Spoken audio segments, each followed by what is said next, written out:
guys! Welcome back to my channel. This is Jenny and welcome to the Fur Travels!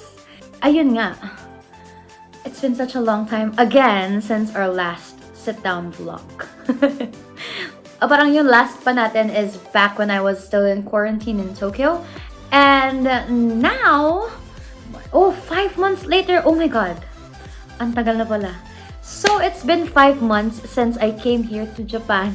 This is a content that has been highly requested by most of you. Sakto lang din. I actually had a quick sharing with my previous organization before JET. And with all the reflections that I have done today, I feel like it's the right time to make this content. This has been a highly requested content from you guys ever since I started this JET related and Japan related channel. And so this is gonna be parang kapihan session lang with my coffee because coffee is life. Yun nga, and I'm going to tell a bit about my JET journey and my life in general. The process of applying to the JET program. Sana makatulong, no, inspiration. And of course, also, I want this video to help those of you who are waiting to hear back from the JET program, because I know that the interview is done for the 2022 and you're waiting for the results. And I also want this video to be able to inspire and help those of you who want to apply in the future to become an ALT in the JET program. Before we begin, if you haven't subscribed to my channel, please click that subscribe button. And don't forget to follow me on Instagram to have a daily dose update on my life and travel here in Japan as a JET participant. So guys, this is just a short sharing on how I got into the JET program in general. A very, very quick sharing lang talaga in inspiration, because I hope that this sharing will help those of you who are aspiring to become JET participants or those of you who are actually now waiting for the results. For me to be able to share my experience completely, I'll just give a bit of a background about myself. Okay? I graduated back in 2016 and well, hindi talaga tayo education graduate. So I'm not an education graduate, but I do have an education unit because of my previous organization.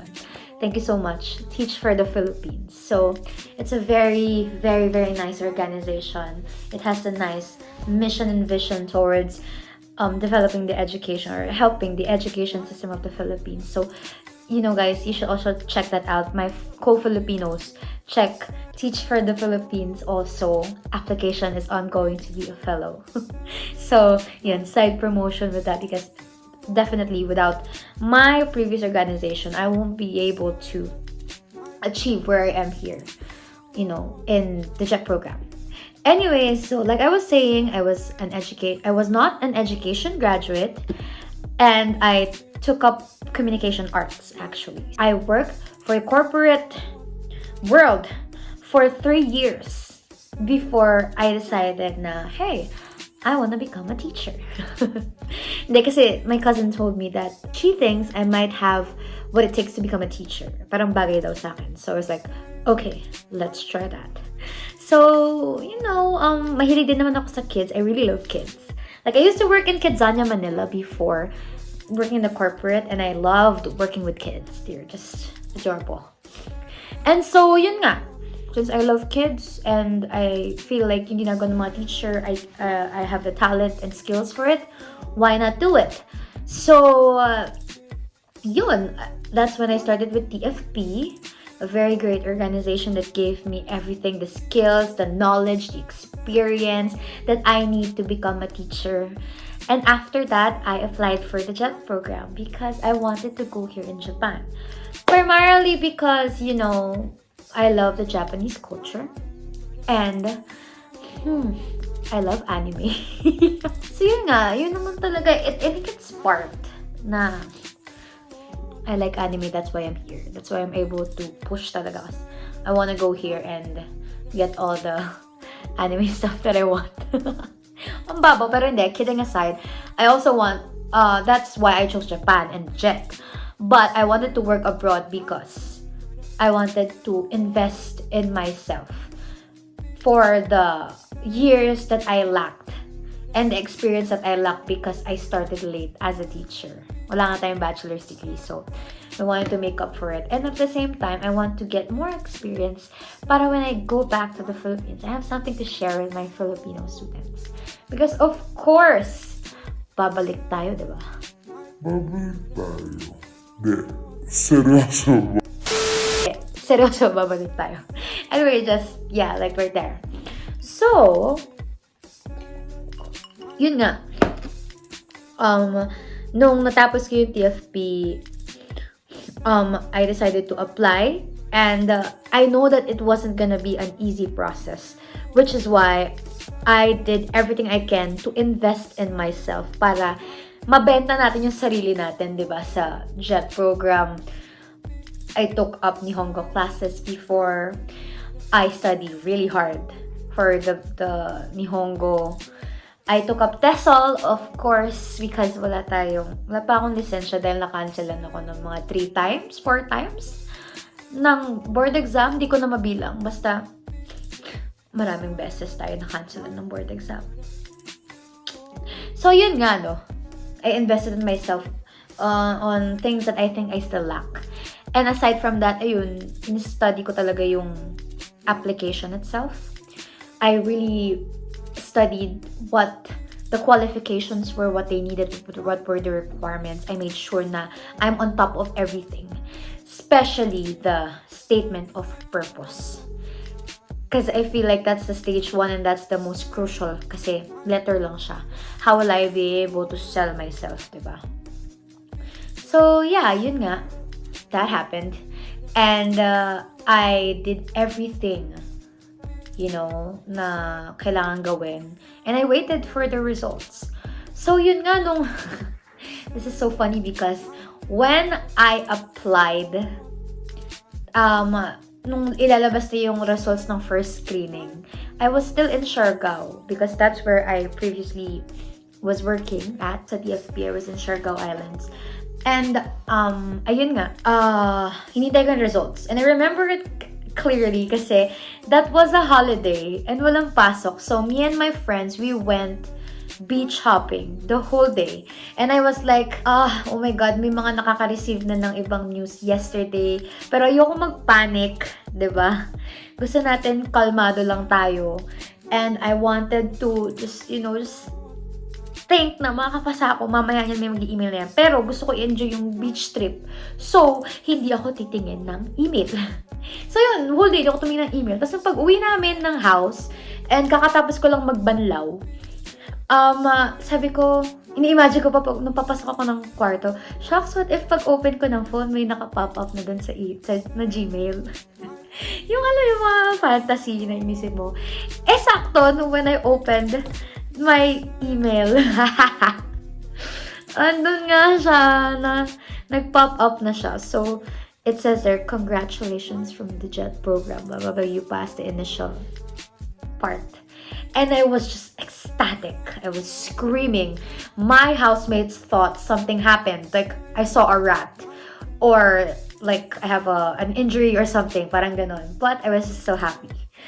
So, from there on, of course, iba kasi yung process nung sa 2021 dahil nga sa corona online na. So, ang nangyari is I have to prepare the video, you know. I can't jump into much detail, guys, kasi syempre, diba, some details are not allowed to be divulged outside. But, yun, so kailangan online, diba? So, I prepared my online lesson, my video, and I prepared really hard for the interview. Balik-balik lang lagi dun sa statement of purpose and stuff like that. And I feel like I was prepared. Somewhere deep inside me, I was nervous, but I feel like I was prepared and I was meant to do this. Tapos, nung application process itself nga, naalala ko, day before my interview, nasa Manila pa ako, nung bakasyon ako for some reason. So, from Siargao, I flew to Manila and I had to push back my flight. Pabalik ng Siargao because may nakasalamuha akong parang nag-positive. So, I had to, you know, watch my health first before I fly back to Siargao para hindi makahawa. And I think it was an indirect way of, I don't know, God telling me, ito yung plan ko para makapasok ko sa JET program. Because I realized, if I flew back to Siargao and dun ako nag-interview, the internet was so unstable.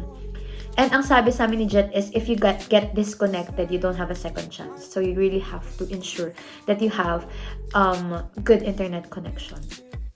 Kaya that's what I did. Kaya it was such a blessing. And I feel like it was meant for me. So the moment I realized na, this is better. Stay talaga ako na. Nagkulong lang ako sa class, nagkulong lang ako sa room, and then doon ako nag-interview and stuff. And then more waiting.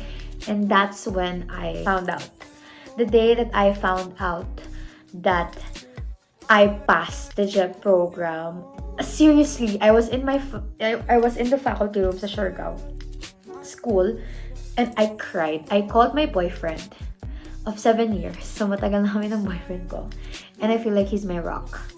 But not those cheesy stuff. But yun nga, that's why he's the first person to call. Kasi yun nga, sabi ko sa kanya, I got into the JET program. And ayun, iyak lang ako. I'm so happy because Japan has been my dream country for a long time. And it's such a dream come true. The JET program is such a perfect program for me because it's not only going to help me develop my skills as a teacher, it's gonna help me spread the Filipino culture in an international level and get international experience para mabalik natin sa Pilipinas, diba? So, ayun. And the rest, you know, the process that happened. Fast forward to October 2021 with all the requirements and stuff. Yun. Natapos ko na yung mga requirements and nakalating na ako dito sa Japan. And now I'm here. Yay! So I guess this short sharing is just, you know, to tell everyone who's aspiring to get into the program na if you really want to apply to the JET program, especially to the Filipinos, it's possible. You can do it. As long as you put your mind and your heart into it and prepare for it drastically. Like, make sure na you're on top of your game when it comes to your requirements and stuff, and put your heart into it. You're gonna get it. Because that's what I did, and I'm here now. And for those of you who's asking, I'm not an education major, or I don't feel like I have the qualifications that I need like other people, that's fine. You can always find other ways to fill in those gaps between the skills and the experience, because this is where your heart is. And if you really want something, that's my belief, if you want something, go get it. No buts, no ifs, just go get it. Plan it carefully, meticulously, and then get it. And yeah, basically that was my JET journey, from my education journey actually, how I started and how I got into the JET program. I hope you enjoyed that short sharing video from me, and I hope that answered some of the questions and gave an inspiration to those of you who are really trying to get into the JET program. I support you full time, guys. If you have any questions about the application or things like that, or any other things about Japan in general, just leave a message in the comment section and I will definitely get back to you. So with that, thank you very much everyone, and I'll see you in the next video. Bye!